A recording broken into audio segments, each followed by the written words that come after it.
The more you need to be seen, the less you see yourself. Welcome to Energy Alignment for Entrepreneurs, the podcast helping entrepreneurs to be free from anxiety, stress, and tension through balancing emotions and consciousness expansion. 3 things you'll discover today: how external validation distorts your vision, why attention addiction hides deeper wounds, and what to do when you feel unseen. We'll begin with a quote. The more you need to be seen, the less you see yourself. This is screaming at a form of paradox within the need for anything. Now, very fundamentally, there are facts to life. Whereas plants need sun, plants need water. Same thing goes for humans, yeah? So there are fundamental facts. And then there are psychological distortions. And the need to be seen, in other words, is a desire for attention. And if you want attention, it's kind of like the quote where if you chase butterflies, they run away. So you have to approach the attraction of butterflies from a different level of consciousness, which is, oh, I'm going to put the flowers in the garden that the butterflies fundamentally are attracted to, right? A lot different from wishing or hoping or desiring butterflies. No, you understand there is a action. That action has a context of harmony, seeing that the butterfly has certain interests. The butterfly has a specific nature in itself. So do you. So do all humans. So when you're when you're wanting to be seen, you're radiating a vibration which is a bit needy. And a lot of humans, for example, me, egotistically, I don't like to be told what to do. I mean, now, that doesn't mean you can't recommend something to me, but what comes into being in this moment is it's not so much the message, but how the message is delivered. So if you need Justin Agliscus to do something for you, it's so much about the energy in which you communicate to me than the details of the favor you may be asking. So it's, this obsession with control. But when you let go of control, then you start to see yourself. And the need to be seen is a expectation almost that you can control others, that you want. It's in operating from a place of weakness, where the other end, the intelligence, is the holistic capacity to get the totality. And that is to, rather than say, I want butterflies, to seek to understand the butterfly. So if you can look at what part of yourself is wanting to be seen, and you can inquire, you can question, you can bring skepticism into what is happening that's creating this want to be seen, then you'll get layers unraveled, unveiled to you. Whereas, fundamentally, the psychology of a human being, a lot of it starts from ages 0 to 7. So, for example, someone could have this insecurity or a shyness. It comes in many different forms, this need to be seen. And if you can question why you're operating, how you're operating, unraveling and observing the relationship of your past experiences, then you'll be able to be clear in terms of where the root was derived from initially. Now, the process of getting to the root can be rigorous. So we need to have a scientific level of precision, not in the form of analyzing, but in the form of observing. The discernment between analysis and observation is that analysis comes to conclusions and creates judgments, whilst discernment is a courageous and open-minded process where your inner child is being invited to show itself. Another word or label for the inner child could be the subconscious mind. As your subconscious mind is no longer hidden beneath layers because you're bringing conscious awareness and attention into the map. If you ever see a underground tunnel or a train area, forgive me for the lack of precision in this context, the subway, you know, it's like a spider's web. Or when you look at nature, you know the roots of the trees are connecting more than you can see on the surface. It's that theme right there. It's the theme that also, when you see how Earth helps us a lot in understanding ourselves, because a human being is a seed of intelligence, the same intelligence which created the entire planet and the entire cosmos. So you can understand yourself as a human being by looking at nature. When you stick that shovel into the dirt, then you notice that the worms come up, right? But the question is really, if you didn't stick the shovel in the dirt, are the worms still there? And obviously the answer is yes. Same thing goes for everything that you think yourself to be. The identities that you may hold, the beliefs that you may perpetuate onto others, the things in your life that create the view, the perspective of reality, right? The game as a human being is really to see yourself and to understand the truth of what you are. You're going to have to go through a lot of layers. But I remember learning when I was younger about the core of Earth. And essentially, the theme, the structure was that there are a bunch of layers, right?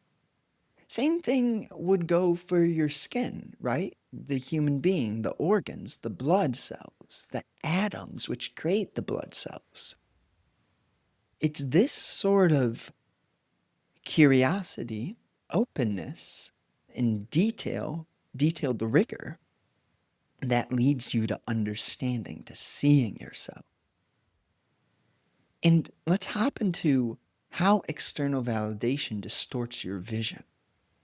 If the main point here is that we're understanding what we are, and we're beginning with a need to be seen, that need to be seen, external validation, seeking external validation, is a great link between, all right, what's the need to be seen? It's a bit metaphorical.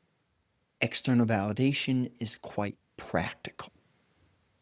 Now, this means it's actually a beautiful paradox, whereas if everyone in your external world is confirming something to you, meaning that you time and time again see that there's a problem and you're the common denominator, right?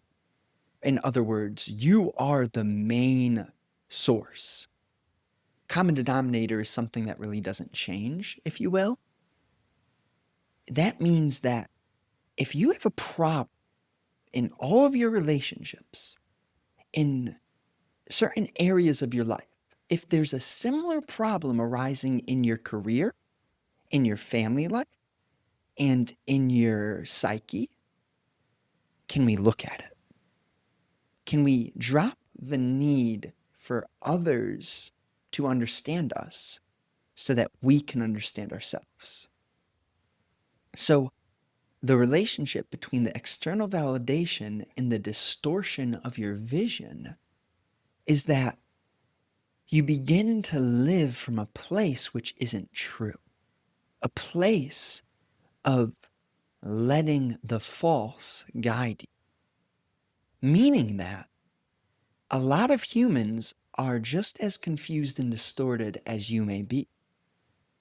And you do not know how little or how much internal understanding another being has unless you really have it. Because then you see that it's evident and it's irrefutable. Now, the only way you can understand that in another is first seeing it in yourself. And there isn't anything necessarily wrong with external validation. As in, if you have certain relationships that go one way and then certain connections that go another way, then you're not so much seeking external validation because that is a obvious outcome of you being at least somewhat who you are. Because that means, let's say you show up in the same way everywhere. That may have a hint of trying to fit in, trying to please others. But then there's a balance of meeting another where they're at. So the question that arises is really, how do you not sacrifice your heart and still learn to be in alignment with the external world? The pitfalls here are sort of a insecurity which drives you to be small and fit in, or a pride which creates a need to control others, and then therefore you're perpetuating weakness onto others and yourself because they are you and you are them. So the point is really that if everyone in the world, if everyone is kind of sending you a certain energy, you probably need to look at your relationship to yourself. How you're moving through the world, how you're speaking, how you're thinking of yourself, the actions that you do, and the feelings that you create via the actions. But if your entire life seems to be a bit unique and spontaneous, meaning you have a problem in one relationship, but you don't have a problem in every relationship. You have something unpleasant arise mechanically with your car, but the mechanics of your business are working good. Then that is hinting at something much different, that you're actually doing okay. So the takeaway from how external validation distorts your vision is really, if everything you do is for external validation, your vision is going to get corrupted. But if you're ignoring the external world, your vision will also be corrupted. So how can you create that fine line of listening to others, paying attention to the world, whilst not being sucked into it? That's the question. Now, why attention addiction hides deeper wounds? So we're almost going in reverse here. But the only way to understand your deeper wounds is to place attention on oneself. And a lot of us, that is the hardest thing to do. To look at ourselves, to ask the real nitty, gritty, deeper questions that unveil the stem and then the root. If you have a certain attitude, that's sort of the blossom or the dead leaf. But the attitude, the blossom, the dead leaf, still needs questioning to get to the branch and the stem to get to the root. So if you're addicted to placing your attention on distraction, on gossip, on judgment of yourself, on all the things in this world that you can distract yourself with, the list is big. You will not look at the roots of why you see the world the way you see it. You won't look at the relationship between your actions and your states of being. And if you do not get clear on the micro relations of what you are as a human being, how would you ever get clear on the macro, the deeper ones? Micro, small, macro, big. Now, what to do when you feel unseen? And this, right? If you feel unseen, the answer is within what I've already been sharing with you. Feeling unseen is probably a distorted fruit of a broken place inside of you. You don't need to feel seen. You need to create the awareness of why you don't feel seen. Because that in itself will allow for you to see. It's not that you need, because again, you cannot control other people. If someone has not done the work to truly listen to you compassionately, you are not doing the work by reacting or judging them for not being what you need. The tough part of life is realizing that no one will ever be exactly what you need, so you need to be what you need for yourself. And if you are operating from that clarity for yourself, then you can share it with the world. And when you share it for the world, you will find that the people who are ready to learn and listen to themselves will show up in your life. It won't always be easy. It will not always be easy. Life would be stale if everything was easy. That's a reminder for me, for you, for anyone whose life seems like it is not perfect. Who'd have thought? Yeah. It's okay. Now, by taking the time to listen to this, by me taking the time to speak this, I already feel such a shift in my life. And I'm sure that some of you can feel it too. And it is this, time and time again, getting down to the simplicity of what you love to do. So with that, I'll leave you. Thank you so much for listening.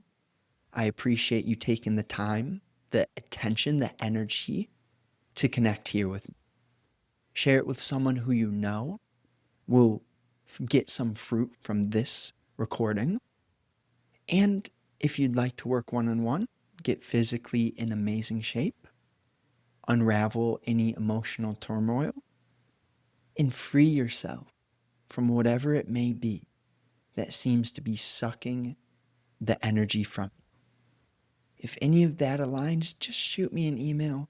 Sign up for the emails down below. You'll get a couple a week. We'll speak soon. Let's go.